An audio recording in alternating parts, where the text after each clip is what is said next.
Ito ang 702 DZAS FEBC Radio TV.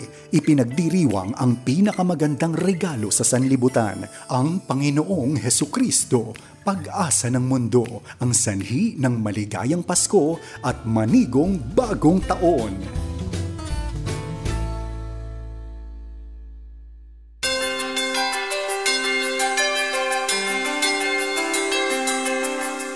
Merry Christmas mga kaagapay! Welcome sa Doctors Online Christmas Special. Special talaga lalo sa aming mga doktor ang araw na ito kasi ngayon lang kayo makikita-kita via Zoom.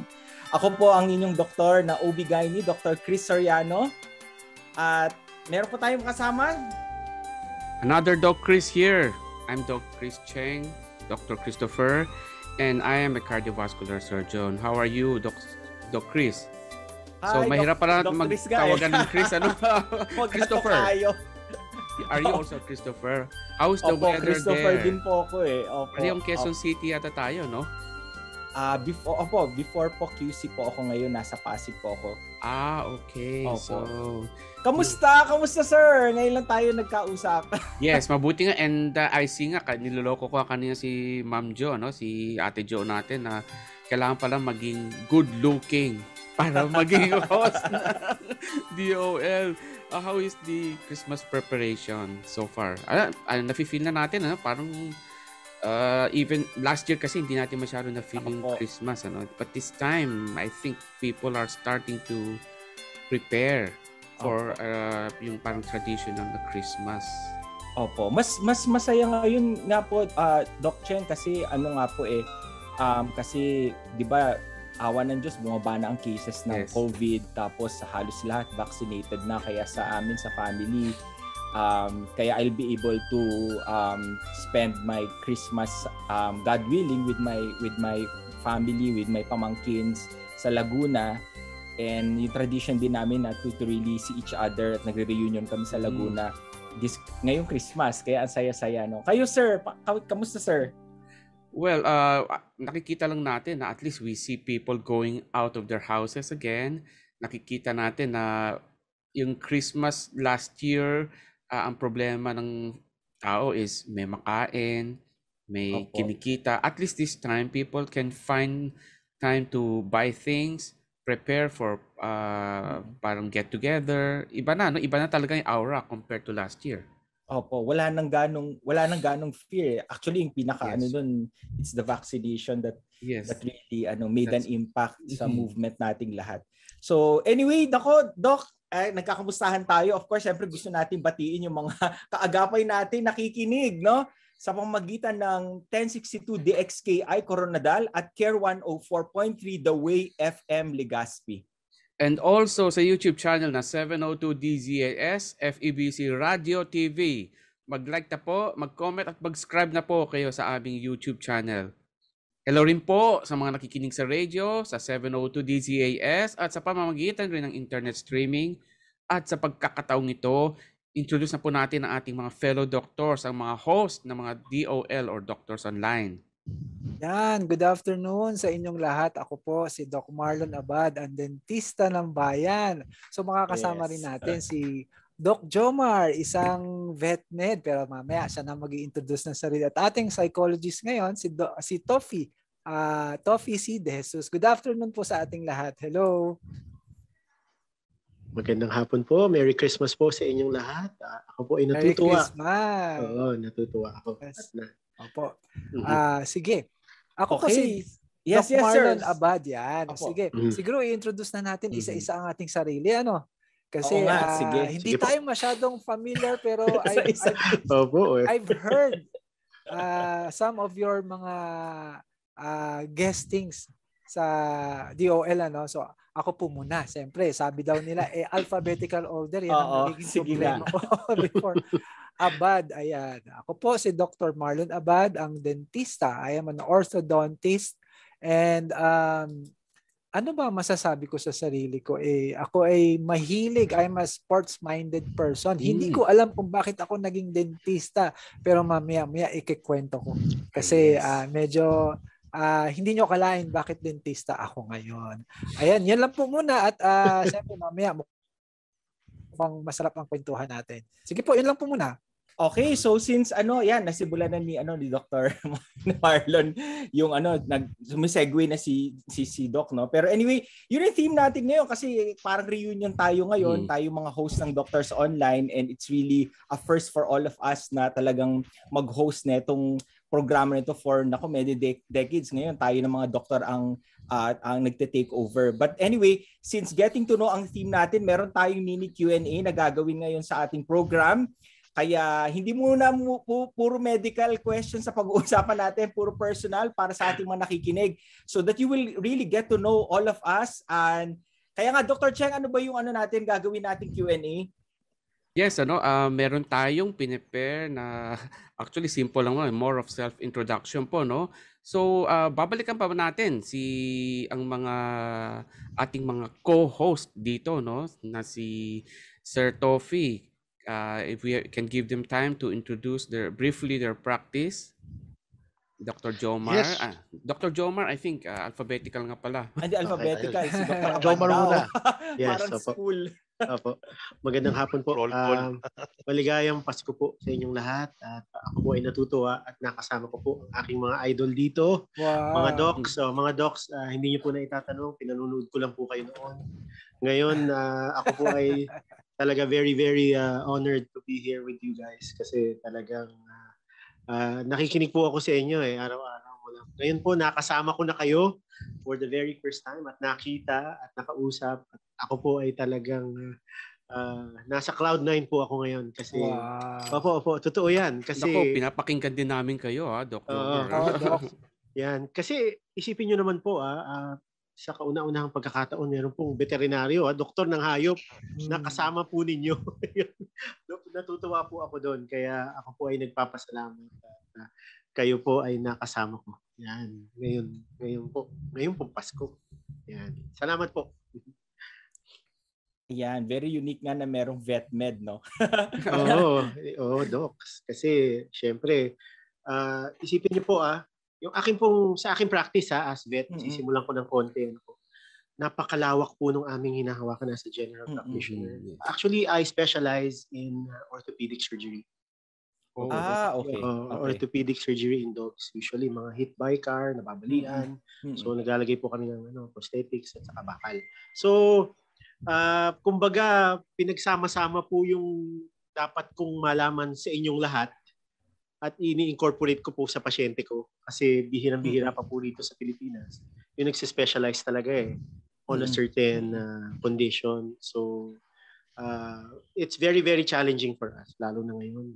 Ngayon na pandemic kasi nga po, yung mental health ng mga tao, di ba, Sir Coffee, number 1 yata ngayon na nakakalutas niyan yung mga alagang aso Pusa. Oo naman. Yung mga support dogs. Very, very helpful. Dogs, yes. Yun. So, I'm very honored. Talagang marami po ako natutunan from everyone here. Yeah. Mas madami nang nagkaroon ng ng pet ngayong actually, pandemic. Actually, sir, data shows parang dumoble lahat. Actually, lahat po ng mga breeder na nagbebenta ng aso, dumoble ang presyo. Ako nga nalulungkot lalo na ngayong Pasko. Lalo Pasko, pinare-regalo yan. Naku, napakamahal na ng mga aso ngayon po. Kaya,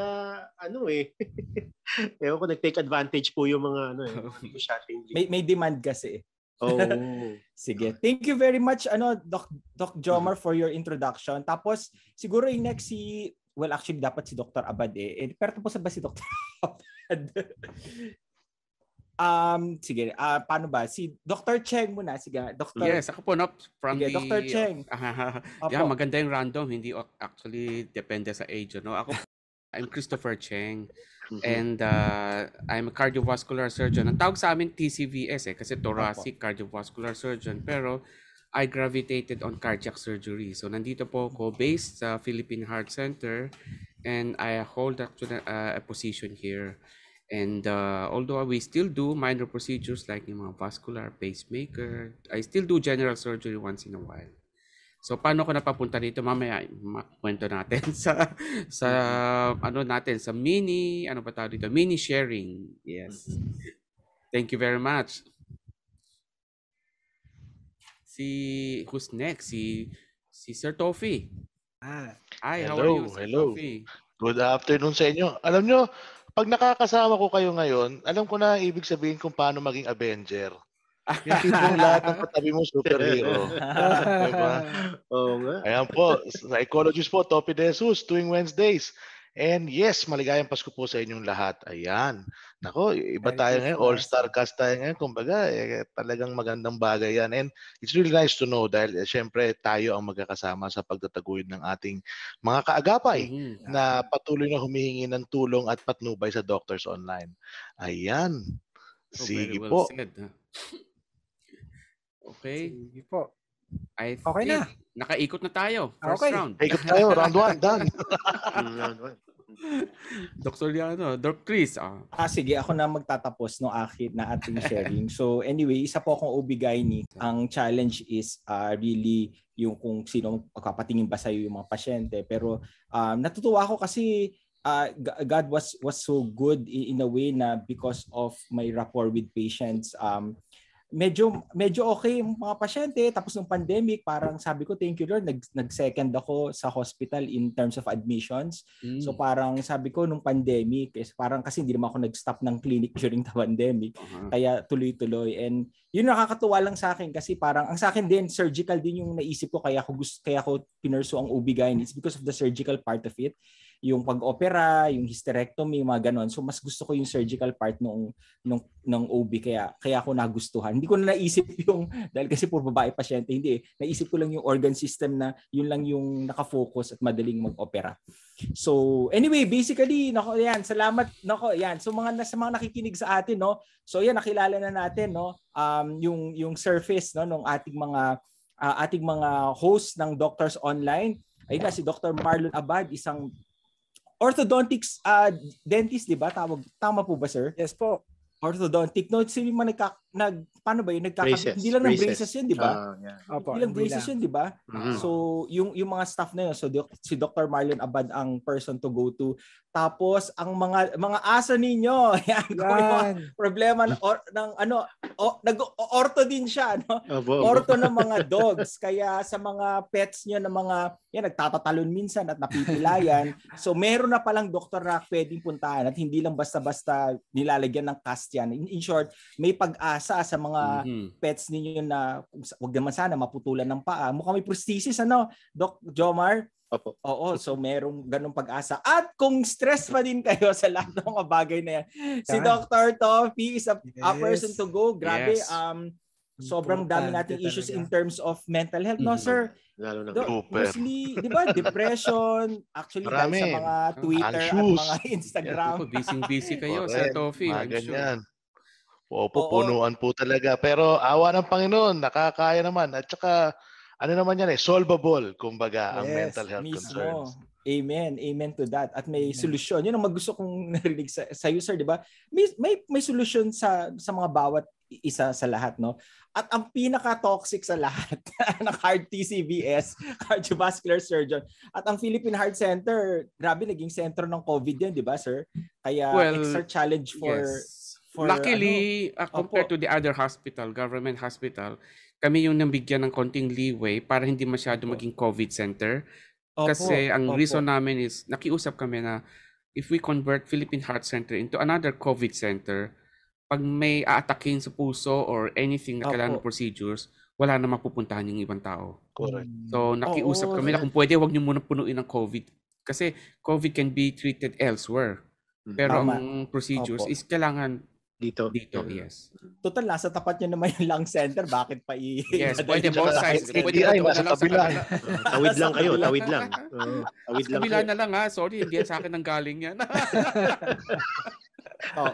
Sige. And since nagkamustahan na po tayo and briefly, we already told you something about ourselves. Now is the time. Katanungin natin ang mga kapwa host dito, no? I-share namin dahilan bakit napili ang medical field sa kanyang kinabibilangan. And again, alphabetical daw ulit, ano? Kasi para tayo na sa classroom daw. Si Dr. Marlon Abad po. Ako. Yes, naku po. Marami po kaming matututunan sa inyo. Oo. Ako din, marami ring matututunan sa inyo mamaya. So, first of all, hindi talaga ako ang nag-decide na maging dentista. Simula pa ng bata ako ang mga iniidolo ko ay sila Robert Jaworski. Ayan. Basketball. So, oo, gusto ko talaga mag-basketball. Little did I know, ang father ko pala ay isang almost an Olympian sa track and field. Wow. So, oo. Kung kilala nyo siguro sila Yoyong Martires, Yes. Freddie Webb. Yes. Oo, sila. Oo. Ayan, medyo nakikilala nyo na. Unfortunately, ang kwento lang sa akin ng aking nanay at mga tito parang nagkabisyo ang tatay ko. He was taking up dentistry sa University of the East, but he loves sports so much. Ang alam ko, long jump and sprint siya. So track and field naman yung kanyang field. So bakit ganun? Hindi niya natapos ang dentistry. Siya po ay natanggal sa team. So hindi ko alam bakit ako nagdentista, pero gusto ko mag-basketball, volleyball, soccer and everything. So namuo na sa utak ko na nung high school ako nag-MVP. Ayan. So magba-basketball ako pag college. Eto naman dahil 1985 nawala na yung tatay ko because sa bisyo nga niya. So sabi ng kapatid ko panganay, why not ituloy mo yung hindi natuloy ng ating tatay? Sabi ko, teka, ayoko niyan. Sabi niya, sports ang gusto ko. Di sige, di try out naman ako. To make the long story short, I did not make any team. So bakit injured ka agad ako? Kasi biro nyo, ang height ko ay 5'7" lang naman ako. Ang binabantayan ko is 6'3", 6'5". Power forward. Yes, power forward. Actually point guard lang before siya. Ang galing. So natuhod niya ako na yung aking hita. Naging siya, talagang color violet. So that's the time na sige, magdedentista ako. Yun na yun. Yun na yung sign. Yes. So, nakakatuwa kasi mahilig po ako sa puting-ting. Kasi kung hindi po ako dentista, ako po isang siguro electrical engineer. Alam niyo naman, ilang beses na po ako nakuryente. Nung bata ako, totoo lang, talagang galit na ang mga tito-tita ko kung ano yung mga sinasaksak ko. Puputok. Pero okay lang sa akin. Tapos, ayun na. Pero dahil nga, nakinausap ako ng kuya ko kasi si kuya ko, siya na yung naging tatay ko So why not, sige, try mo, ganyan. So although we don't have enough finances, ang ate ng daddy ko ang nagpa-aral sa akin. So ayun, nagustuhan ko siya. Bakit? Gustong-gusto ko yung challenge ng dexterity ng kamay, yung drawing left and right bago ka makapasok sa preparatory dentistry. Meron palang ganong exam. Ganun pala. And then parang battery test. Kung anong kayang gawin ng kaliwa, gagawin ng kanan and then sabay. Galing. So, tuwan-tuwa ako doon. After that, nung preparatory and proper na, first year proper na dentistry, meron tayong carving. Carving. Gustong-gusto ko siya. Bakit? Kasi po, nung maliit ako, nagka-carve po ako sa sabon ng mga elepante. Okay. Gusto ko to sabi kong ganyan. Ayun lang po. So, na-encourage ako kasi laging sinasabi ng kapatid ko, hindi natapos ni daddy yan.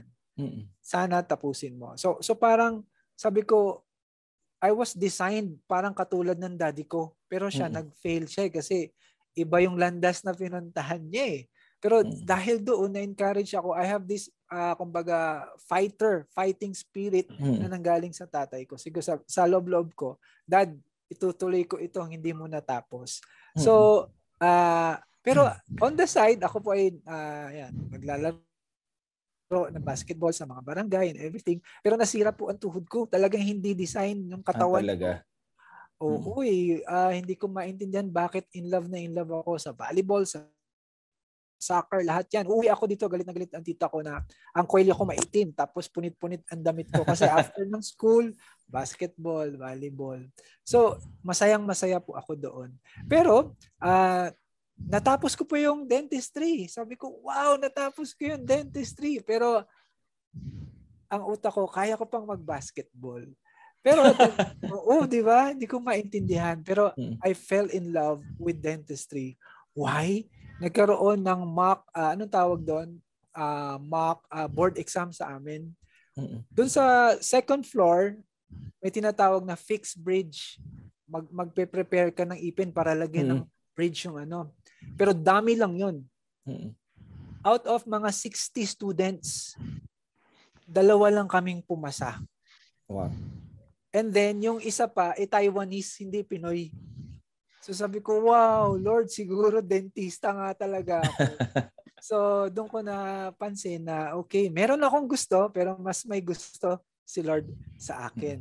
So eto, na in love na po ako sa dentistry, and alam niyo kung bakit? Kasi nakakamit ako ng, katulad yung Doc, different kinds of personalities. Sa totoo lang, di ba? May mga pasyente natin, iba-iba, and then natututo ako sa kanya, and nasi-share ko po yung aking nalalaman sa buhay-buhay bilang athletic and orthodontist. Yun lang po, at sana hindi ko nakuha yung oras nyo. So salamat, at meron akong naikwento sa inyo. Maraming salamat po. Nako, thank you, Dr. Marlon. Grabe yun. Talagang pag ipapahintulot ng Diyos, dadaling ka niya to that path. At may mga mangyayari para makarating ka doon. Yes po. Ang next, sino bang next? Si Dr. Jomar? Yes. Sige. Okay. May kwento rin naman ako sa inyo, no, kung bakit ako naging veterinaryo. Kasi ako po, matatawa kayo kasi sa pamilya po namin, both sides, my mom's side and my dad's side, lahat po abogado at doktor ng tao. Opo. Ako lang po ang nag-iisang veterinaryo sa buong angkan. Kaya talagang ibang klase itong pinili ko. Ako po siguro ay tingin ko destiny talaga ng Lord na talagang maging veterinaryo. Ibig sabihin, hindi pa po ako pinapanganak siguro, magbe-veterinaryo na ako. Bakit po? Wow. Kasi nung pinanganak po ako, wala na po akong ibang gustong hawakan kundi hayop eh. Gusto ko po, lahat ng pwede pong alagaan. Lahat. At ako po yung taong kapag ka merong lahat, ilalagay ko sa hawla, ilalagay ko sa, kunyari, kahit isda na tilapia na binili sa palengke, ilalagay ko siya sa bote. Okay, aalagaan ko siya. Basta anything na that is alive. Kahit daga siya, kahit na siguro pusa, na kapag ka nawala yung hayop na yun sa tabi ko nung bata ako, iiyak ako. Ganyan ang ano. Kahit po, meron pong uwi kami ng probinsya, merong alagang manok doon, nakakatayin, iiyakan ko yun. So, talagang nasa puso ko po yun yung pagiging veterinaryo. Ito po nag-exam po kami sa UP. Sa UP ako sa Los Baños. Ilan lang po ang eskwela ng veterinaryo Okay. Isa po dyan yung UP. Okay. Wala po kung ibang nilagay na course kasi may 4 choices Oo, tama. Oo. Diba? 4 choices. Isa lang po ang nilagay ko, vet med lang po. Oh my goodness. Sabi nga na nanay ko, mamaya hindi ka pumasa dyan saan ka pupulutin? Sa awa naman po ng Diyos, ako po ay nakapasa. Wow. Oo. At looking back, talagang mahirap pong maging veterinaryo Bakit po? Kasi po hindi nagsasalita yung mga alaga niyo. Tama. Yung gagamutin ninyo gagamutin niyo siya, kakagating ka pa. Tama. Pag gumaling na siya, ito na ngayon, makakagat ka na. Yan, in all species. Isa pa pong mahirap doon, napakadami pong species. Ang daming hayop. Opo, na aming inaaral.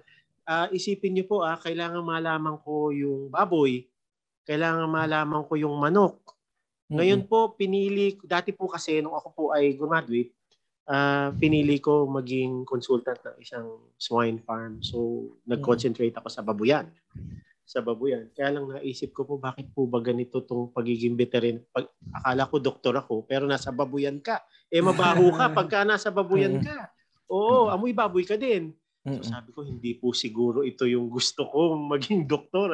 So naisip ko, yung talagang first love ko, which is syempre dogs and cats. Dogs and cats. Yan po yung pinuntahan kong field. So dyan po ako nag-concentrate. Ngayon po, ako po ay may 3 clinic po. dito po sa Quezon City, sa Capitol Hills Drive, sa Tandang Sora, at saka sa Fairview. Ayun.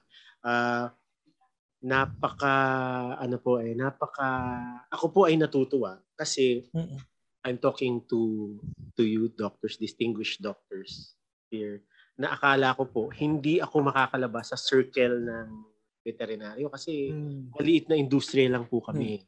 Actually po sa Pilipinas po, kakaunti lang ang veterinaryo kasi kakaunti lang yung schools. And siguro sa license number namin po, parang ang license lang number, yung pinakabata parang 12,000 pa lang. Talaga? Oo, opo. Napakakonti. Ibig sabihin, simula nung nagsimula ang pagbe-veterinaryo dito sa Pilipinas, ganun pa lang po. 12,000. Oo, ganun po kami kakonti. Kaya hindi rin po madaling humanap ng veterinaryo kung meron kayong kunyari. At ngayon po, syempre, ngayong pandemic, it's been crazy for us. It's really been very, very crazy for vets. Kasi hindi po rin kami nagsara. Although, nung una, nakakalungkot kasi hindi kami kino-consider na parang frontliner nung una eh. Oo, kasi syempre COVID eh, di ba? Tao lang. Pero yun na nga po eh. Nagpapasalamat naman kami na consider yung kasi yung mga alaga, yung mga ginagamot namin ay may buhay din. So, katulad ko sa ospital po, sa clinic ko, napakadaming naka-confine. Hindi ko naman pwedeng isara yung clinic dahil nga sa kanila naka-confine sila eh. So, yan po yung natutuwa po ako at na-fulfill po yung aking talagang dream to be a vet. Kasi akala ko even before, I thought that vets were really just parang second lang po lagi yan yung aming profession. Kasi mga hayop lang, di ba? Hindi naman priority. Ang priority talaga tao. Ngayon, talagang very, very happy po ako kasi na nagiging ganap na doktor na rin po kami. Talagang doktor na rin na katulad ngayon po na kasama ko kayo na na ipilan na rin po kami sa mga katulad ninyo na gumagamot din ng may buhay. So yun yung appreciation ko at syempre God-given din yung ating talent sa hindi rin po madaling maging doktor lalo na kung very diverse yung iyong gagamutin. For example, in a day, may darating po sa aking ahas, may darating na ibon, may aso't pusa, at minsan may kambing pa. Di ba parang ganon? Oo, tama. Very colorful po yung araw ko. Very colorful. Kaya na ako po ay masayang-masaya na pinipili kong gampanan yung pagiging doktor sa mga hayop. Pag wala kayong heart sa hayop, hindi ka magiging maayos na doktor eh. Kung hindi mo gusto yung mga hayop in the first place, di ba? So, yun pa lang challenge. Talagang gift talaga ng Diyos yun.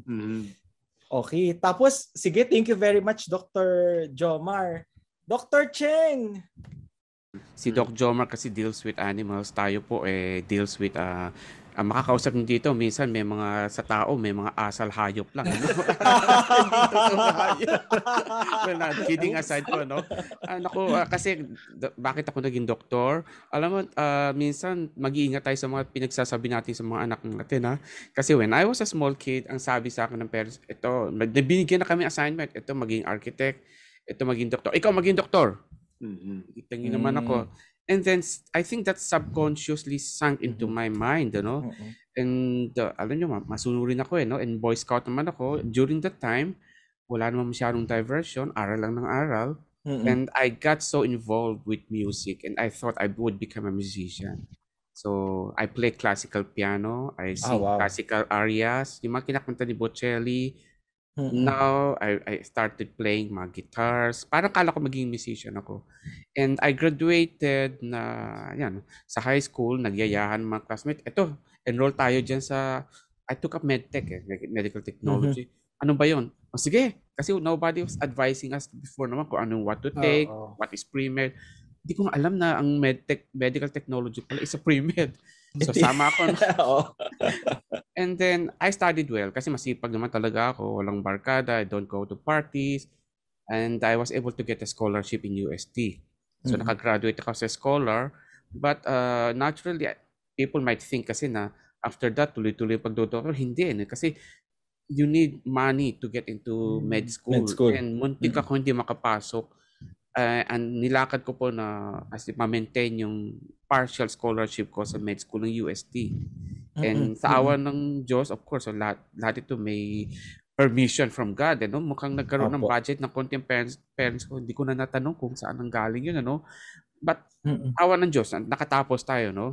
And then, like all the graduates before, everybody was dreaming to go to the US. Kami during that time, hindi naman kami kahirapan. But nakatapos ako ng med, pero hindi ako yung sumasakay ng car to school, never. Kasi hanggang natapos ang training ko sa Philippine Heart Center, nagko-commute po ako. And I took the US boards exam. And after I passed, ito yung parents ko, naku, aalis ka na, hindi naman namin naramdaman pagiging doktor mo. Okay, nag-stay na naman ako for general surgery.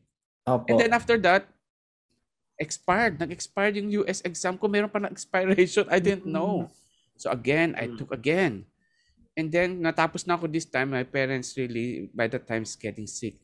And I lost them mga almost 20 years ago. And I was thinking na God probably has a plan for me to stay kasi buti na lang I was around when they were sick and I was able to take care of them. And so, natuloy ako sa Philippine Heart Center. Natapos ako doon and then siguro tuloy-tuloy na po kasi I got involved in research, then naging busy sa practice, and of course like the other doctors, career build up, matagal-tagal din yun. It took me almost 20 years to get to where I am now. Siguro tapos na ang American dream ko and it's time to serve your Filipino fellow men. And this is the time na siguro na I can go back to my hobbies. Balik ako sa guitars, cello, drums, etc. So that is my second love kay Doc. Si Doc Marlon is sports, I also like sports pero basketball lang alam kong sports. And I'm an addict in the NBAs. Mga 2K20 ba yun? It's something like that. Addict tayo dyan, nawawala sa atin yung ating pagkabata, So I still want to remain very young at heart.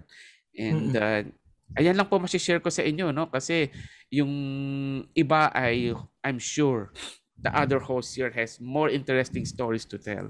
Thank you very much. Sir, ang tanong ko, Doc Cheng, ang tanong ko nga sa iyo is yung sa 1 minute natin bakit cardiothoracic TCVS napakahirap na specialty, sir, but sa lahat ng organ systems yan ang gusto mo operahan? Actually, the specialty is not that hard, Ang talagang mahirap dito is the discipline. It's the discipline, yung the rigorous training, the things that you have to study. Kasi by the time we get here, I have to pass the physician's board, di ba kayo rin? Specialty boards.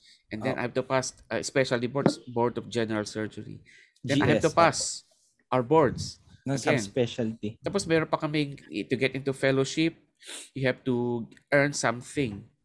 So lalo na, and then now, in order for us to get into a position, especially sa government, maganda rin yung may masteral degree ka. That's why I have to take up MBA. So at least may time na ako ngayon unlike before. Opo.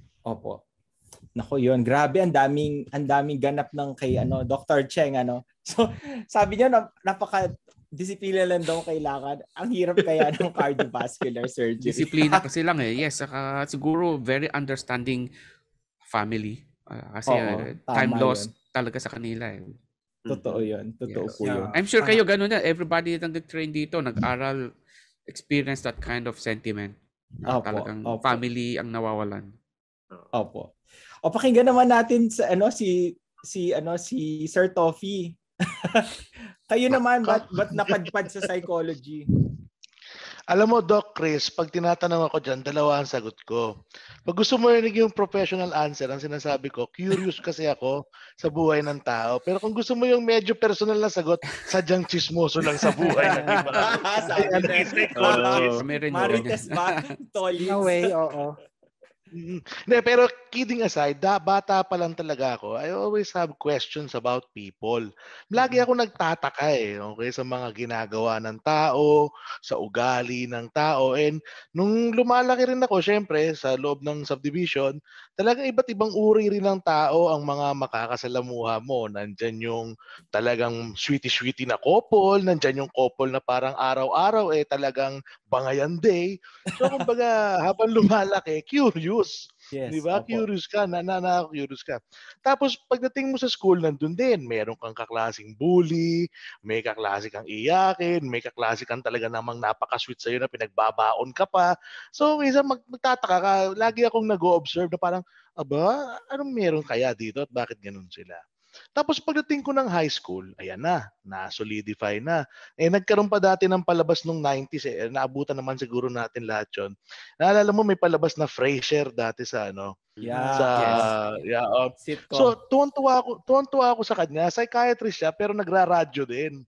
Sabi ko sa sarili ko, alam mo, mukhang magandang career yan, Taka sa radyo, makikinig ka sa problema ng iba, tapos may clinic ka rin. Kaya pag tungtong ko ng 4th year, sabi ko, sige, magsa-psychology ako. Yan. Kagaya ni Dr. Cheng, nakapasa rin, awa ng Panginoon, nakapasa sa UST. Sa 4 na taon ko sa UST, masaya. Yan yung talagang doon ko nahanap yung sarili ko. Tapos, si Doc Cheng, medtech yan. So, isang building kami yan. Sa taas lang ako, sa College of Science. Sa main building, yan. Tapos talagang alam mo yun, yung pakiramdam mo na yung mga subjects mo, parang free-flowing siya sa'yo. Yung tipong mag-aaral ka, okay, sisipagan mo, magiging disiplinado ka, pero ang pinakamaganda din yung tipong hindi ka nabobore. To the point na kahit kasi sa psychology, sa totoo lang, gaya din ng medicine, ang dami rin binabasa, pakapalan din ng libro. Tapos, ang libro ko pa, techniculay kasi panay highlighter. Tama. So, ayan. Hanggang sa nakagraduate, nung nakagraduate, awa ng Panginoon, tanggap ako sa UST Hospital. Diyan ako nagsimula. Actually, nung nagsimula ako dyan, volunteer. Gaya rin natin dito. Volunteer ako sa psychotrauma clinic. Tapos yung isang teacher ko, nilapitan ako, sabi niya, alam mo, naghahanap ng psychologist ngayon yung ospital, baka gusto mo mag-apply. Di sabi ko, sige, apply ako. Awa ng Panginoon, ang bait-bait nung neurologist na nakilala ko doon. Kapartner ko siya ever since. Tapos yun, natanggap ako sa UST hanggang sa Lumago ang practice, napunta ng St. Luke's, napunta ng De Los Santos, hanggang sa naiimbitahan na sa TV, sa radyo. Ayan, hanggang sa nakilala ko yung dating host ng DOL, si Grace. So, isang beses sabi ni Grace sa akin, Sir, magre-resign na po ako Sabi ko, ha? Opo, magre-resign na po ako. Sabi ko, paano yung show? Sabi niya, yun nga po sir, naghahanap pa kami ng host. Syempre, atribida ang lolo mo. Sige ka ako, akin na, magbo-volunteer ako. Diba? Kaya minsan magtataka ka rin, Doc, tipong after, ako 11 years na ako sa practice. After 11 years, kung saan-saan ka nakapag-training, saan-saan ka napadpad para mag-lecture, nakapag-TV ka, nakapag-radyo ka, sabi ko sa sarili ko, worth it ang pagiging chismoso. It's just being friendly, and very social. Yeah. Yes. Kailangan pag psychologist kayo, dapat curious kayo sa bawat buhay ng isang tao. Kasi kagaya ni Doc Jomar, sabi niya, kung wala kang puso sa hayop, hindi mo tsatsagain. Lalo, ganun din sa psychology. Hindi pwedeng every patient na marinig mong depressed, every patient na marinig mong anxious. Pag wala yung puso mo doon, mag-aano kayo, mananawa ka. Kumbaga, utang na loob, depressed na naman. So, kumbaga, bawat kaso, bawat pasyente, it's something new, something that we can learn from, kumbaga. Oo, tama. Kasi extra challenge kasi pag psych kasi kailangan mo ungkatin yung ungkatin kung bakit yung reason behind bakit ganito nararamdaman. At kailangan may patience ka talaga dun sa tao. Kasi di ba minsan sometimes pag ordinary lang parang arte naman nito, parang ang dali-dali lang yung issue niya. Pero pag sa psych ipoproseso mo kasi yun di ba? You have to be patient. Correct. Yan, grabe. Sige, ako na yung last. At it seems like tatlo tayong UST.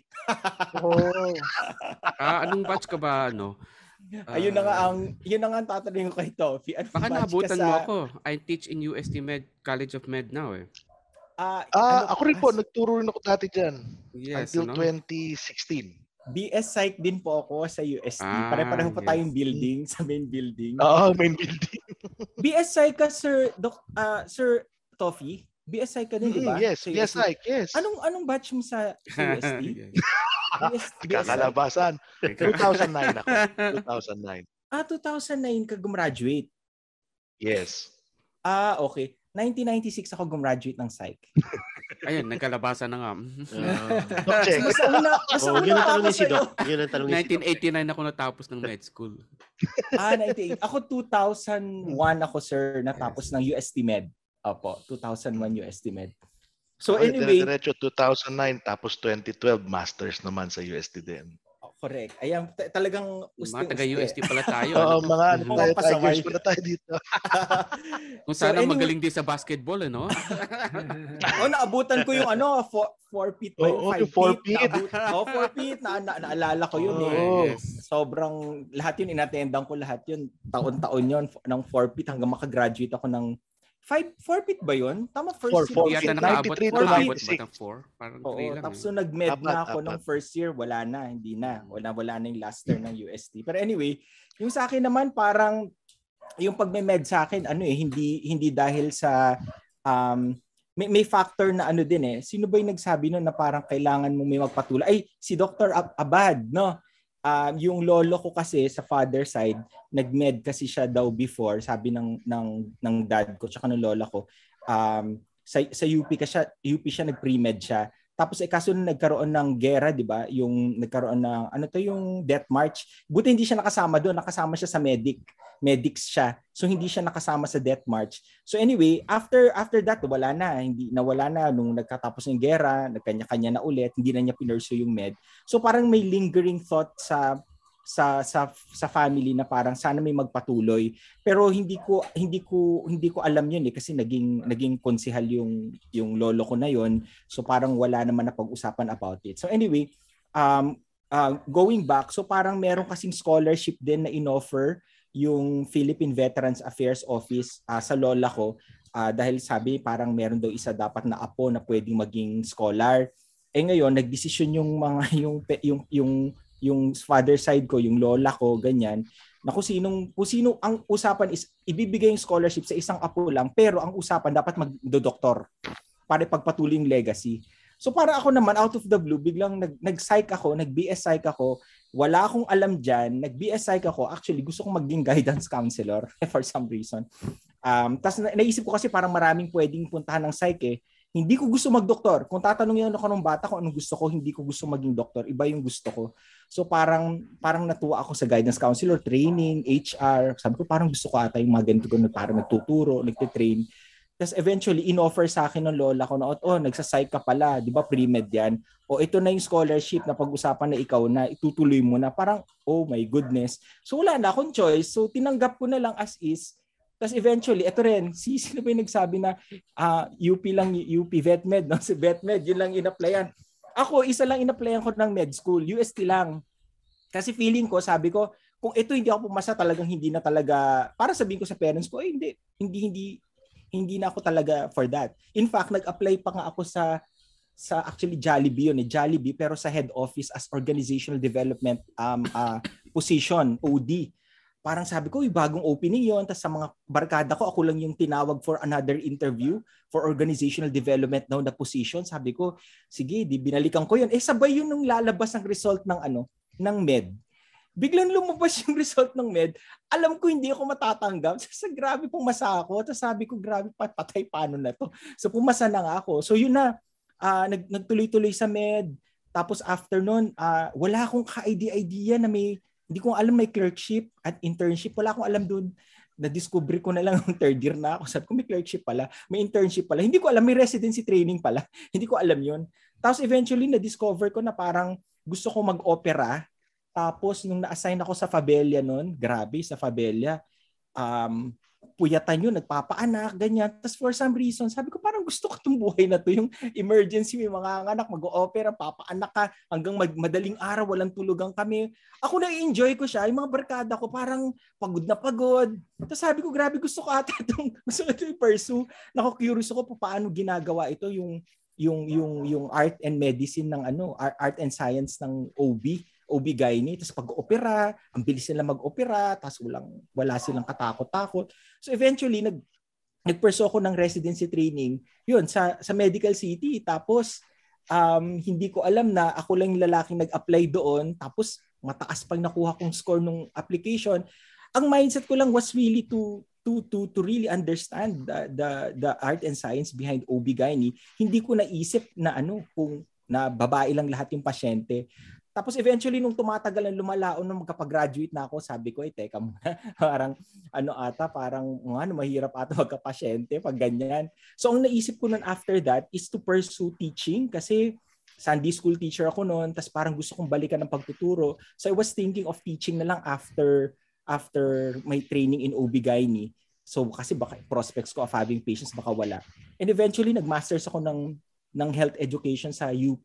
Tapos eventually, yung panahon din na yun, invite din ako magturo sa Ateneo School of Medicine and Public Health.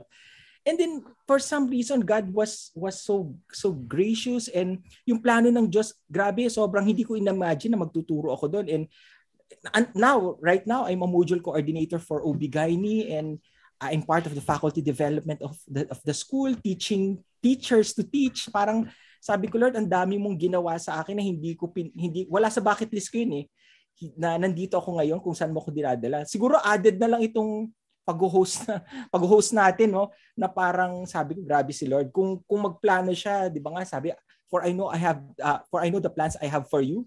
Parang sabi ko, hindi ko nga na-imagine ito eyes or ears haven't heard or seen ang plano ng God sa akin. And right here, I'm here right now. I'm enjoying my practice, and okay lang, swabe din yung practice na akala ko parang walang magpapa-check up na mga kababaihan. Pero grabe, nakakatuwa yung back-to-back na mga pasyente itong during the pandemic. Siguro 6 ang na-CS ko na COVID cases. Kaya pag-usapan natin yun later on. So siguro yun lang gusto kong i-share, how God is gracious to all of us. Kaya again, so sa mga listeners natin, nakita niyo yung buhay ng bawat isa, sila Dr. Abad, si Dr. Abad na iba yung gusto mag-basketball, nagkaroon ng injury at naging dentista. Tapos si Dr. Jomar na from the start, inimplant na ng Diyos sa kanya yung hilig niya sa mga hayop, at ayan na nga, true enough na naging vet med siya. Si Dr. Cheng na inassign sa kanya ng tatay niya at naging matinding katuparan at may wisdom yung pag-assign ng dad niya sa kanya na maging doktor, at ngayon, grabe, cardiovascular surgeon. And then si Dr. Toffee na ayan, at sa pagiging curious niya, at kasi ako psych major din ako, pero ayoko kasi hindi ko kaya emotional So naging maayos na psychologist na itong curiosity niya inimplant sa kanya ng Diyos, at ginawa niyang specialty niya sa buhay. At ang nakakatuwa kasi sa ating lahat, sa mga guests natin lahat, at mayroong talagang pinagmumulan lahat mga bagay-bagay where we are right now. So, yan po ang recap ng ating sharing. Okay, mga kaagapay, naku, napakinggan nyo na po ang aming laman loob, Exactly. Nilalaman ng aming kaisipan, and maganda na rin at nabigyan tayo ng pagkakataon para ipakilala ang ating sarili sa kanila and among us, Kasi at least I'm really very excited to meet you all here, and but pansamantala po tayong break, at sa aming pagbabalik, tuloy-tuloy po ang aming kwentuhan. Kasama na po kayo mga kaagapay. Magbabalik po ang Doctors Online Christmas Specials.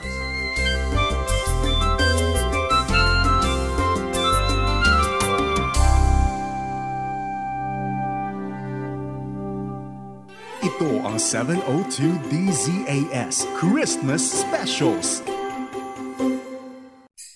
Uy! 13th month bonus na! Guys, paano ba yan? Nako, lilipad lang yan. Ipambibili ko ng regalo para sa mga inaanak at kapamilya. Ako? Itatago ko para magastos ko pang travel kapag natapos ang pandemic. Siyempre, andyan na ang latest cellphone na inaabangan ko. Kaya, alam na this! Be wise, kaagapay! Pag-ibig at pagbibigay ang diwa ng Pasko. Maraming kababayan natin ang nangangailangan ngayon ng tulong. Walang maliit o malaking halaga kung ito ay bukal sa loob. Paalalang hatid ng inyong 702 DZAS, FEBC Radio TV, Agapay ng Sambayanan.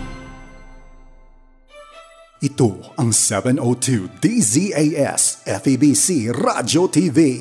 Ipinagdiriwang ang pinakamagandang regalo sa sanlibutan, ang Panginoong Hesukristo, pag-asa ng mundo, ang sanhi ng maligayang Pasko at manigong bagong taon.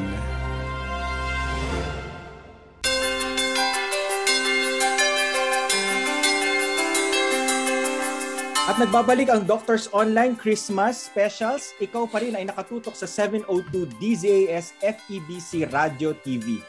Ngayon naman ibabahagi ng ating mga doctors ang kanilang most challenging COVID-19 experience at papaano natagpuan ang nag-uumapaw na pag-asa sa kabila ng mga challenges, or yun nga ang theme natin is Hope Overflows.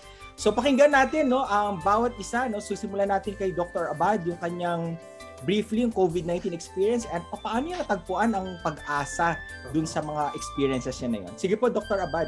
Okay, salamat Doc Chris.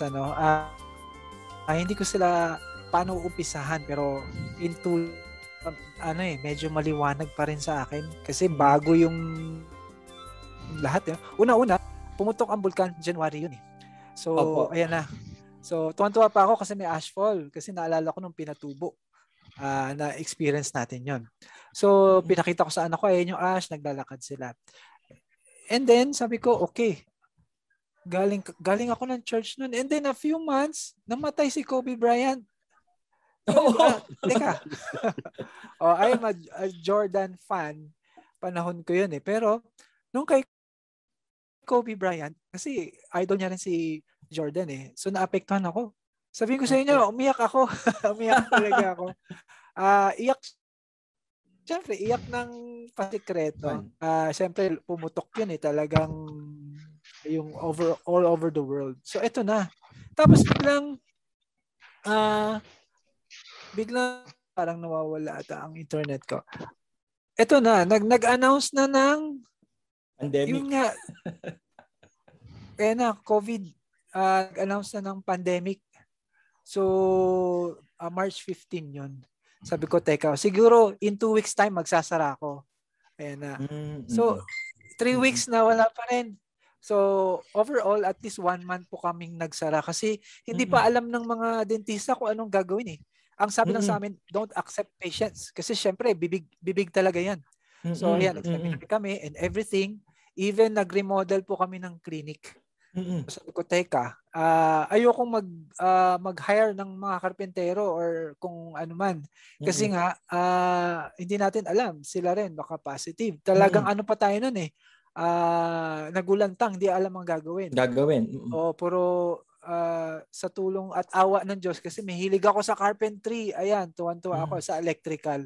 So, nag-guest kami sa Zoom meeting ng mga dentista. Nag-guest kami ng mga engineers, wind engineers, and electrical engineers and everything. So natuto kami ngayon ng ventilation and negative pressure, yung mga ganon.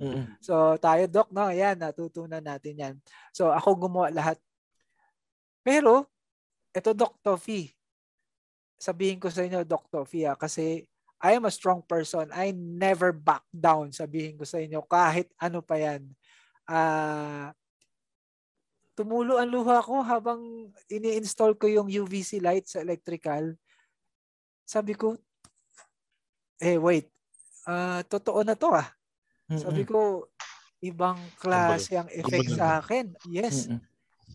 And to tell you the truth, ang mga anak ko, hindi nila naramdaman yun. Magaling magtago si daddy, magaling magtago na emotion. Habang nagpupukpok ako, naglalagay ako ng exhaust fan, tumutulo ang luha ko. Sabi ko, is this depression already? 1 month na . Tapos, wala pa akong first patient na pupunta. Kinakabahan ako. Pero sabi ko, Lord, sige Lord, sabi mo laban. Kung dentista, hindi ako pwedeng iba ang gagawin ko. Sabi ko, Lord, usap tayo . So, nagkaroon kami ng deal na ganun. So, eto na. PPE, mahal pa ng PPE. Bandang ano ba yun? March, April. April, apo. April yung lockdown. Tapos, yun. May first patient na ako. First patient ko, 11:11 ng gabi. Emergency. Naalala ko yung vow ng isang mga doktor. Diba? Siyempre, kailangan, yung life matters mo na. Nag-lockjaw yung patient. So, nagpunta siya sa dentista kasi wala pa siyang experience about how to do yung lockjaw. So, nagawa ko. Kaso nahawakan ko siya. Hindi ako nakapag-gloves. So, okay na. Hugas-hugas. Ayan. So, sunod-sunod yung patient. May patient ako, hindi niya sinabi, positive siya. Right. Sabi lang nung asawa niya. Sabi ko, nagsara ulit ako. Sabi, okay naman ako. May pasyente ako, pinaayos lang denture niya. After a week, namatay siya. Yay. So sabi ko, Lord, ayoko magpa-test. So eto na, sabi ko, Lord, laban. Pero pumayat po ako, Doc Toffee. Kahit kumakain ako, pumayat ako. Tapos, walang appetite. Binibilang ko 2 hours lang pala ang tulog ko. Tulog. Oo, kasi bakit kahit na nakahikpikit ka, tumatakbo, bakit family ko kailangan kumita, yung babayaran ko sa sa Nuvali, babayaran ko ganyan. So sabi ko, Lord, kailangan. Ayun, namatay din yung isang patient ko, isa pa. And then naka-feel ako ng symptoms. Pero hindi ako nagpa-check kasi ito na yung yung kasagsagan na. Sabi ko, Lord, mabuti na lang every day I exercise. Super. Dribble the ball, jump, skipping rope, push up and everything. Sabi ko, 2 days lang, malakas ako, pero in-isolate ko yung sarili ko. Dito ako sa clinic, yung misis ko, kasi katapat lang yung bahay namin. So, yun po yung naging experience ko sa pandemya. And I thank the Lord, mag-2 years na. I am up and about. Salamat sa Panginoon talaga. Yun po ang aking masishare. Oo, grabe, no? So, yan yung mga problema natin nun, yung mga positive na pasyente na hindi nagsasabi. Tapos ma-encounter natin. Oo. So nakakatakot. Wow, grabe. Thank you very much for that for that encouragement, no. So sige, pakinggan naman natin si Dr. Jomar. Yes, sige.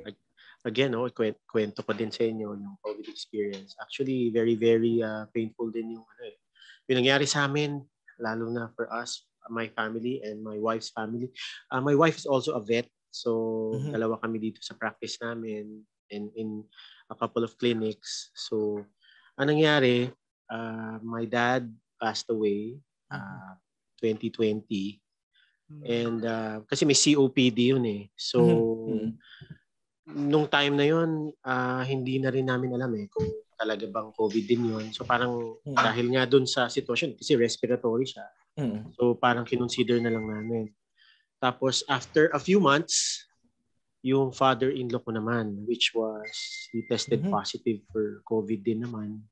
Tapos, nung, very, very, yung medications, yung treatment sa COVID doon, di ba? Parang hit or miss pa lahat di ba? Alam niyo naman. So, tinakbo pa siya sa veterans noon. Kasi isa siyang, retired general. So, very, very, tragic din yung nangyari kasi in 2 weeks time, less than 2 weeks, namatay din siya. So parang kami dito sa family talagang broken kami kasi both our dads passed away. So parang, and actually ayoko nang buksan yung Facebook Facebook. Minsan tayo ganun, di ba? Ayaw mo nang buksan yung Facebook mo sa umaga kasi may makikita ka na namang someone close to you who passed away because of COVID. Para na sa obituary. Oo. FB. Diba? Every day. Diba? Alam niyo yun, nararamdaman niyo yun And it was really very painful for us dahil nga both our dads passed away. So we had to move on. Siyempre, kahit natatakot kami, kailangan din naman nating magtrabaho. Siyempre, katulad nating mga doktor, nagpapasalamat ako sa Diyos at tayo ay nabiyayaan na meron pa ring trabaho kahit nitong pandemya na to. Kasi kung hindi ka nakapag-ipon nitong time na to, kawawa ka rin talaga. Lalo na maraming tao, di ba? Minsan, hindi na rin ako masyado nagkikwento dahil yung practice ko is very, very, syempre, very good yung vet practice dahil nga syempre hindi rin kami nagsara. Pero nahihiya din naman akong ikwento yun sa ibang mga tao dahil lahat sila depressed eh. Lahat sila walang trabaho, lahat ng negosyo nila nagsara. Samantalang tayo tuloy-tuloy, di ba? Mm-hmm. So nagpapasalamat ako doon. So doon sa vet practice namin, we had to move on. But there was also one challenge for us kasi di ba? Hindi natin alam during that time kasi nitong 2021 ko lang nalaman din naman ito na nahahawa rin pala ng COVID yung pets natin. 'Di ba? Baka may nabasa na kayo diyan, 'di ba? Meron kayo nabasa siguro sa news, narinig niyo sa news na yung tiger sa New York nagka-COVID, 'di ba? So kami very very puzzled din dahil kasi syempre nag-iingat din kami. Paano? I had to research and call my mentors dun sa US. Yung may partner kasi ako sa US dito sa group of clinics where I'm at. I had to ask them on what they do kasi baka pretty sure na naipapasa po nung mga tao yung COVID sa aso at sa pusa. Totoo po yun. And we don't have any diagnostic test to determine kung positive nga yung pets natin. Yun ang yun ang problema. I had this one patient that came to me, hindi sila nagsasabi na nagka-COVID sila, tapos yung aso nila inuubo. Hindi nila sinabi. Tapos, when they got home, sa kanila ako minessage. Hindi nila sinabi yung history sa akin, yung buong pamilya nila nagka-COVID. Pina-check lang nila yung aso nila, niresitahan ko lang ng gamot, inuubo, and sa kanya sinabi sa akin sa message na nagka-COVID kami lahat, Dok, hindi ko na kwento sa'yo. Kaya rin namin pinapacheck yung aso namin kasi inuubo siya. Nahahawa rin ba siya, Dok? Grabe, di ba? So that was really scary for us. It was really very scary kasi ako yung attending doctor noon eh. Ako yung attending doctor. And a few hours when they reached home, namatay din yung aso. So sabi ko, wala whatsoever na precautions that will be na implemented pag may COVID patient na tao, kung ano yung precautions dun sa aso. Ngayon meron meron ng yung US, meron na silang ni-release na precautions na ganun, safety measures eh. So grabe, habang tumatagal nitong 2020 to 2021, talagang gusto ko na rin magsara. Kaya lang, iniisip ko yung staff. Ay, marami na akong staff. Marami na rin, syempre, marami tayong babayaran. Tuloy pa rin. Talagang with the grace of God. Lang tayo, bantay lang eh. Talagang, wag ka lang, kapit lang. Lahat ng precautions gagawin. Bumili na ako ng mga test kits na marami para dito sa staff ko, yung mga rapid test kits. And iniingatan yung paano yung safety measures na gagawin mo sa staff mo na kapag sinipon lang at nilagnat, leave na siya ng 2 weeks. Di ba ganun? Ang hirap. Personally, and dito sa clinic, it was really very, very hard. Pero nagpapasalamat ako at nalagpasan natin lahat yun eh. Natutuwa ako kasi I can tell a lot of people, siguro sa mga magiging apo ko na nalagpasan namin tong stage ito. Sana nalagpasan na, no? Sana patapos na kasi pababa na. And I encourage everybody to really hang on to God lang talaga. Kay God lang tayo pwedeng mag-rely on. Hindi pera. Na-realize natin lahat ng tao. Sana this would be something for us to really change yung paradigm natin dito sa nangyari ng COVID. Yan po yung aking istorya. Maraming salamat po. Thank you, Dr. Jomar. Dr. Cheng? Hi. So, it's my turn. Anyway, if I remember it right, it was probably early part of 2020 when we have this, nabalitaan. It started, for me, I'm relaying from my experience, I remembered kasi nabalitaan, nag-start ito. May first case sa Metro Manila, And then later on, meron na tayong naririnig na may namatay na. And then the patients start coming in, and then colleagues start coming in with COVID. Some of them namamatay, no? Opo. And then it goes to the people na. Si nabalitaan ko, COVID ang kinamatay. And then it boils down to friends, neighbors, and relatives. They're dropping down like ang bilis, no? That was the time na there's no reliable test kits. There's nag-aaway-away pa, nagdi-discuss ano yung mga possible na ways para gamutin.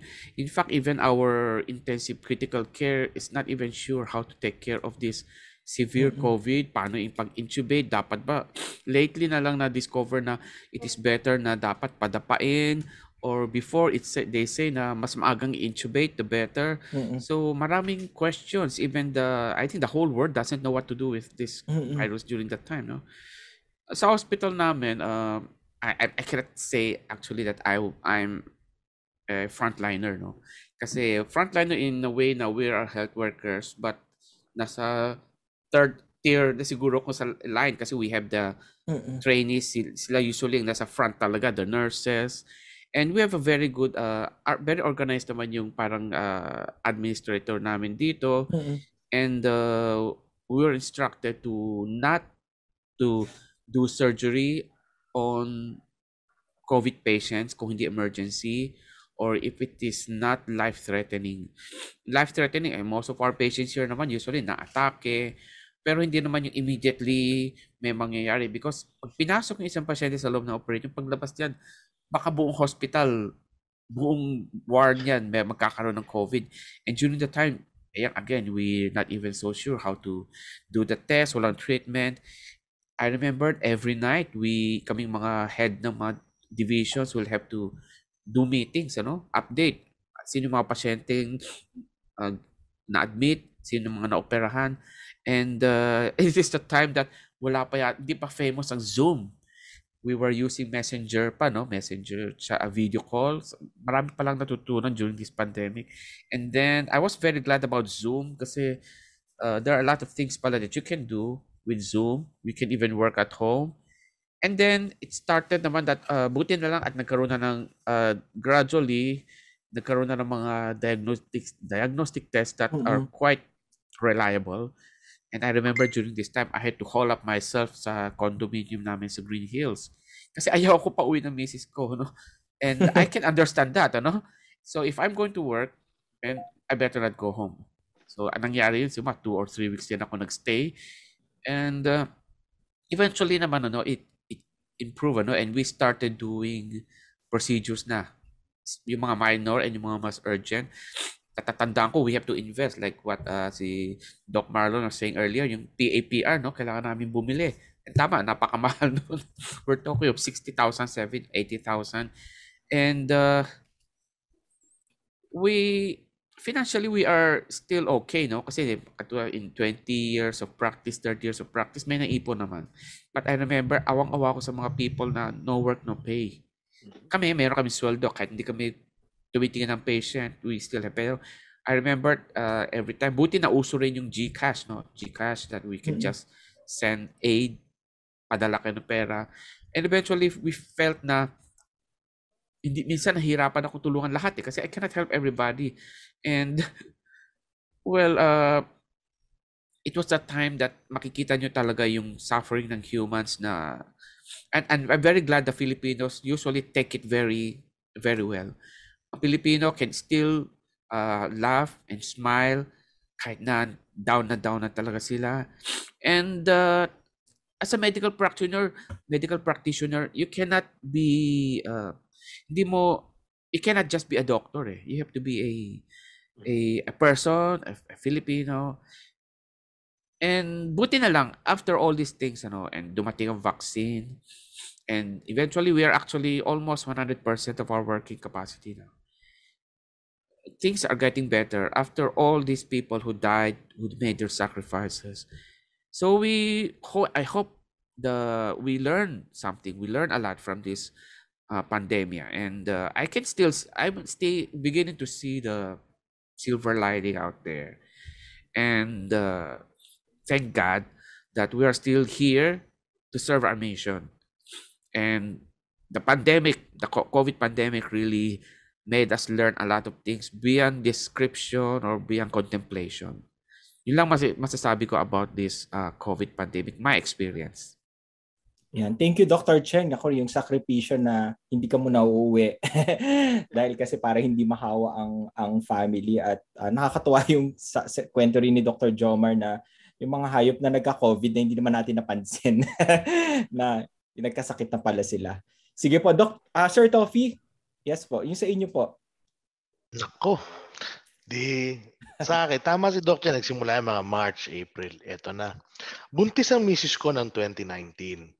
Due date, 2020, April 15. Birthday ko pa. So magka-birthday kami ng bunso kong anak. Eto na, pumutok ang COVID ng March. Siyempre, buntis ang misis mo, hindi mo alam kung saan ospital ka pupunta, hindi mo nga alam kung may ospital kang mapupuntahan. Dahil kasagsagan yun yung April talagang yun yung first time na nag-lockdown. So, sa Metro Manila, hindi rin nagpapapunta ng mga taga-probinsya. So yung dapat na mag-aalaga dun sa magiging anak namin, pag pinanganak ito, hindi rin nakapunta ng Manila. So kaming apat lang, ako, misis ko, yung anak kong panganay, tapos yung ipapanganak. Awa ng Diyos, nakahanap kami ng isang ospital, may kaibigan kaming OB-GYN na talagang tinulungan niya rin kami. Nakakalungkot kasi hindi katulad dati nung panahong ikaw ang nandun sa operating room, kasama mo yung misis mo habang nanganganak. Ngayon, hindi pwede. Bawal. Talagang mag-aantay ka. Oo, mag-aantay ka sa labas ng operating room. So, first time yun na naranasan ko talagang nagdadasal lang ako. Diretso lang, sige lang. Matatapos din yan. Now, yung buting sa hospital, ano pa yan maiksing stress, kumbaga. What's more stressful is what came after. Siyempre, COVID, hindi kayo makalabas. Siyempre, alangan naman yung misis mong bagong panganak ang lalabas. Siyempre, hindi. So, ako lang yung ako yung tinatawag na, sabi nila nga, alay. So, lalabas ka. Kahit ba sabihin mong may pambili ka, hindi naman lahat available. First time ko naranasan na sa Quezon City, yung grocery store ko saan ko nabibila ng mga gamit yung mga pamilya ko, nagkakaubusan. Ultimo yung mga basic na bagay, ubos. Minsan kailangan pupunta ka ng ilang drugstore para lang matustusan mo kung ano yung mga vitamins na kailangan ng pamilya mo. Nandiyan yung tipong talagang minsan pipila ka ng matagal para lang makuha yan. Diba? Kahit ba sabihin mong may uso ang delivery, hindi naman sa lahat ng pagkakataon yung delivery available yung kailangan mong bilhin. Tapos umabot din sa punto na yung mga clinic namin, kailangan muna magsara temporarily. So tama si Dr. Cheng, buti lang may ipon. Kung walang ipon, napakahirap. Diba? Napakahirap na may bago kang panganak na baby, daming gastos, diaper, gatas, diba? Immunizations pa nung bata, napirmi din. Tapos kayong apat lang, puyat yung misis mo, puyat ka kasi nagtatrabaho ka pa rin kahit work from home, may anak kang toddler na inaasikaso mo rin. Minsan talagang aabot sa punto na sabi nga ni Doc Marlon siya naiyak. Ako talaga nanlumo na parang anak ng tatay, saan ba ako pupunta? Saan ba ako lilingon dito? Lahat na lang difficulty. Pero at the end of the day, you always tell yourself, difficult as it may seem, laban lang. Tuloy lang. Tomorrow is a new day. Ako laging ganyan na lang mentality ko. Pagod ka ngayon, okay lang yan. Di bawiin mo bukas. Tulog ka mamayang gabi, pahinga mo. Ganun lang. Hanggang sa katapos-tapusan, sabi nga, nag-normalize din naman tayo, nagka-vaccine. Funny thing, ako, 1 week but prior ko vaccination, nagka-COVID pa ako. So, na-delay pa yung vaccination ko. Pero ganun talaga. With every difficulty, you always need to think, hey, the important thing is that I'm still alive. Because being alive means that you can still do something. It may not solve your entire problem, but it will guide you little by little to reaching what you need to have. So, mahirap man, may difficulty man. Sabi nga nung isa, naging obituary ang Facebook. Dati nagla-like lang tayo. Ngayon, wala kang sinabi kundi our deepest condolences, our deepest sympathies. Pero laban lang. Every single day. Awa ng Diyos, matatapos din to. Yan po. Thank you very much. Tama, agree ako sa iyo, Sir Toffee, yung sinabi mo na basta habang may buhay may pag-asa, kasi hindi naman pwedeng ibig sabihin yun yung validation na sige, kaya pa naman natin, pwede pa rin meron pa rin tayong gagawin. So yung kwento mo nga yan din yung kwento ng mga pasyente ko na nung nag-pandemic nung March 15, medyo initially parang toxic siya kasi parang module ko nun sa Ateneo ng OB, nung nagkaklase ako with my first year med student. So may klase OB week yun OB yung the week before March 15. So nag-start na yung klase ko. Tapos noon, ang nangyari, sabi ko sige, tuloy-tuloy lang yung class. Biglang ito na, may mga pasabi na may COVID. Tapos may conference pa sa Medical City. Katabi lang naman yung School of Medicine ng Ateneo sa Medical City, magkatabi. May conference pa doon na gagawin. Doon pa dinala yung unang-unang kaso ng COVID sa Medical City. Tapos sabi ko, paano to nangyari? Kinancel nila yung conference. Sabi ko, hindi, meron atang Facebook Live. So dinala ko yung cellphone ko, nag-broadcast ako ng conference dun sa auditorium kasi bawal lang magpasok ng mga audience ng tao for precautions purposes. Doon na una nakikilala yung mga bagong app ng Facebook, nag-Facebook Live ako, tapos eventually nag-close na ang klase ng March 15. So ngayon nangyari, nag-transfer kami ng klase into Facebook Live muna. Eventually, yung Zoom, na-introduce ang Zoom, tapos medyo kumakapapa kami. So, lahat kami mga teachers, nag-record kami ng lectures, kailangan itawid. So, parang ang hirap kung paano. So, dalawa yung, naipit yung module ko naipit. So, sinabi ng school, we need to stop it. We need to stop it and we will wait for CHED memorandum kung kailan itutuloy ang klase kasi bawal magtuloy ng klase kung sinabi ng CHED wala. So ngayon, sabi ko, Lord, grabe, naipit yung module ko pa talaga. So ngayon, pabugso-bugso ang messages ng school na, hindi, sige, tuloy natin, pwede daw, sige, mag-online class lang muna. So kumakapa kami lahat how to do it. But at the same time, during that time, hindi ko rin naisip yung dinag-lockdown na nga. Tapos nun, ito pang sinasabi ko, hindi ko naramdaman yung lockdown kasi nga, yung mga pasyente kong manganganak sila lahat ng March, April, May.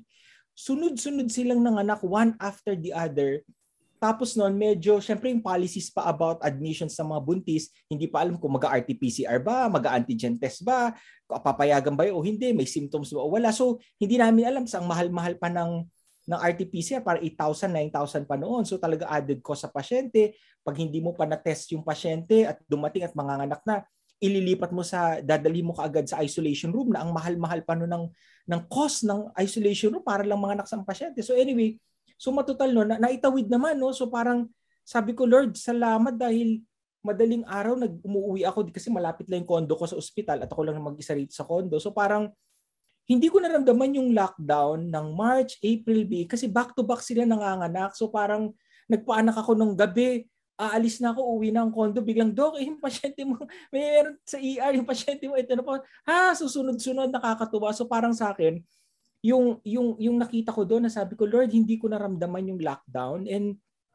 sabi ko, buti ako lang mag-isa sa condo, hindi ako, wala akong mahahawaan dito sa condo.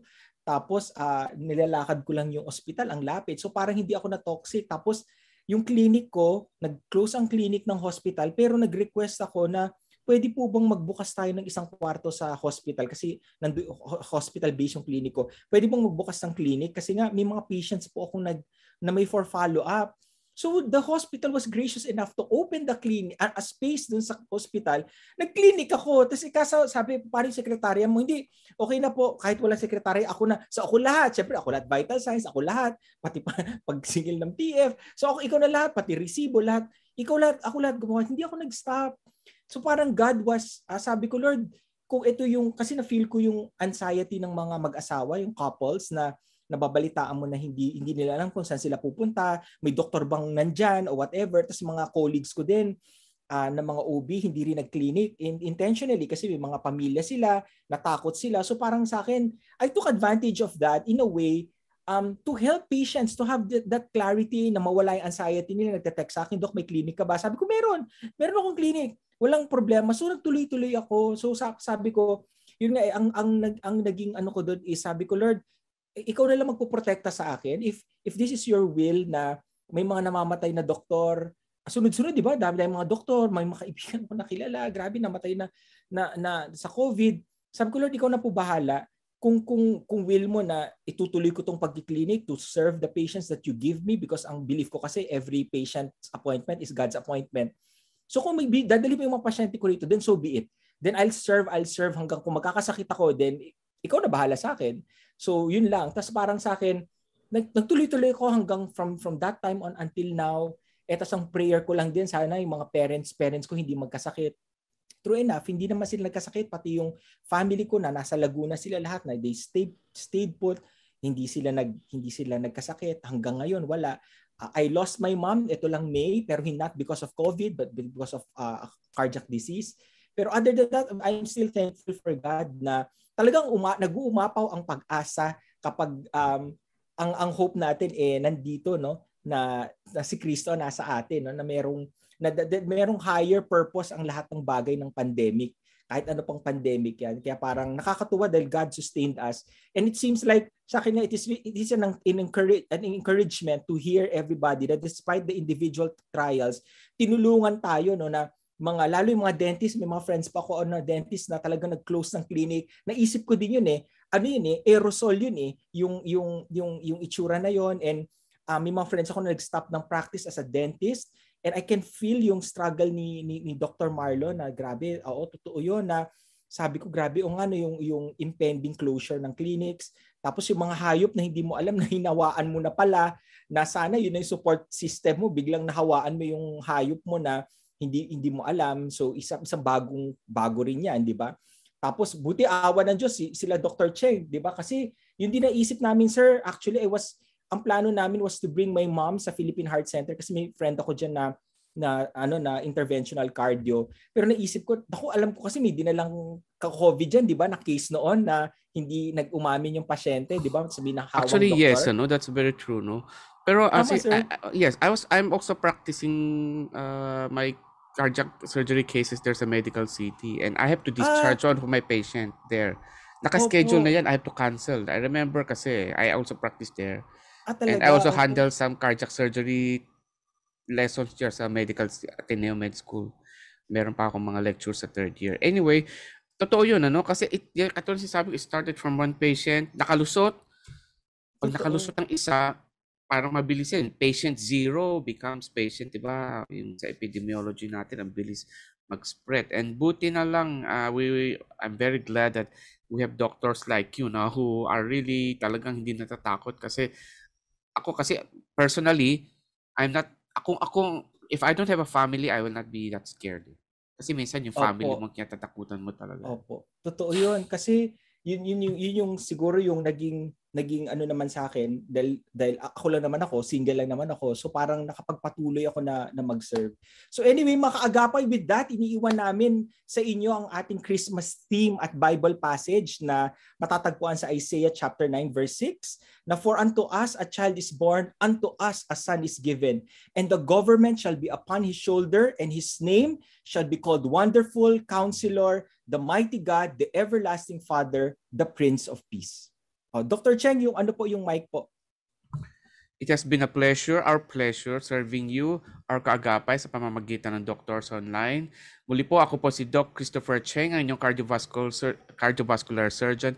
Ako naman po si Dr. Marlon Abad. Mapapakinggan niyo po ako tuwing 2nd and 4th Tuesdays of the month para sa talakayang dental health. Ako naman po si Dr. Jomar Castro, ang inyong pong doktor ng hayop. Mapapakinggan niyo po tuwing Lunes, 2 p.m. Maraming salamat po. And of course, mawawala ba naman ang Mental Health Wednesdays? Ako po si Psychologist Tofi De Jesus. Sana po magkita-kita ulit tayo. Okay, at itanong kay Soriano, Dr. Soriano, kung inyong OB problems. Mapapakinggan po ako tuwing 1st and 3rd Tuesday of the month or every other Tuesday. So at kaya po nagpapasalamat tayo sa ating mga kaagapay din. Hindi lang itong mga doktor na kasama natin, makaagapay natin sa 1062 DXKI Coronadal at Care 104.3 The Way FM Legazpi at sa Bukawi Transmitter site sa ating engineering team. At nagpapasalamat din tayo sa production techs natin na sina JV, Nathaniel, Reggie at Benjo. Salamat din sa ating RTV, si Eileen, Abby, Ivan, Chris at Gwen, kay Arwel Mendoza at kay Ate Jo Cabrera Alabastro. And ito po ang Doctors Online. Okay, nagsasabing pangalagaan ng kalusugan dahil ang kalusugan ay kayamanan. Merry Christmas! Merry Christmas po, everybody! Merry Christmas to all. Merry Christmas sa inyo. Pasko po.